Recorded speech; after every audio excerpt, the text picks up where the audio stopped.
दोस्तों नमस्कार। आज हम आपके सामने उपस्थित हैं एक नई कहानी लेकर। कहानी का शीर्षक है पाप कहाँ जाता है।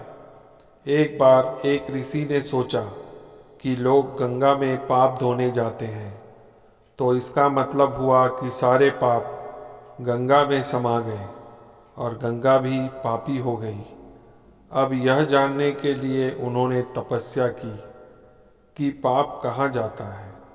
तपस्या करने के फलस्वरूप देवता प्रकट हुए। ऋषि ने पूछा कि भगवान, जो पाप गंगा में धोया जाता है वह पाप कहाँ जाता है। भगवान ने कहा कि चलो गंगा से ही पूछते हैं।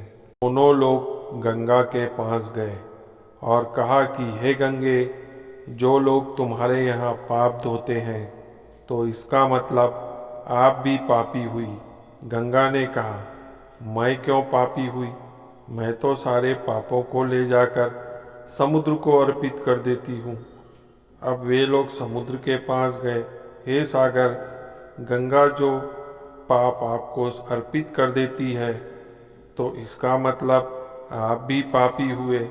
समुद्र ने कहा, मैं क्यों पापी हुआ? मैं तो सारे पापों को लेकर भाप बनाकर बादल बना देता हूँ।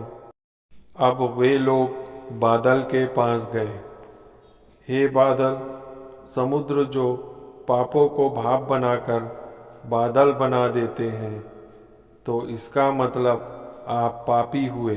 बादलों ने कहा, मैं क्यों पापी हुआ?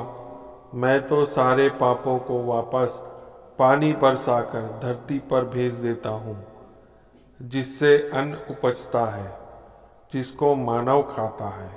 उस अन्न में जो अन्न जिस मानसिक स्थिति से उगाया जाता है और जिस वृत्ति से प्राप्त किया जाता है, जिस मानसिक अवस्था में खाया जाता है, उसी अनुसार मानव की मानसिकता बनती है।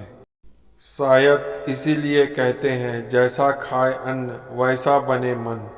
कहानी का सार, अन्न को जिस वृत्ति से प्राप्त किया जाता है और जिस मानसिक अवस्था में खाया जाता है, वैसे ही विचार मानव के बन जाते हैं।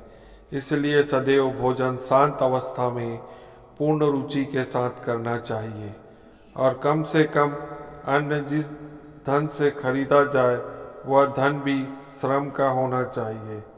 स्वयं को जाने बिना नहीं मरूंगा, बस यही एक संकल्प ले और कोई संकल्प नहीं। मित्रों, यह कहानी अगर आपको अच्छी लगी हो तो हमारे चैनल को सब्सक्राइब करें, लाइक करें, शेयर करें और हाँ, कमेंट ज़रूर करें। धन्यवाद।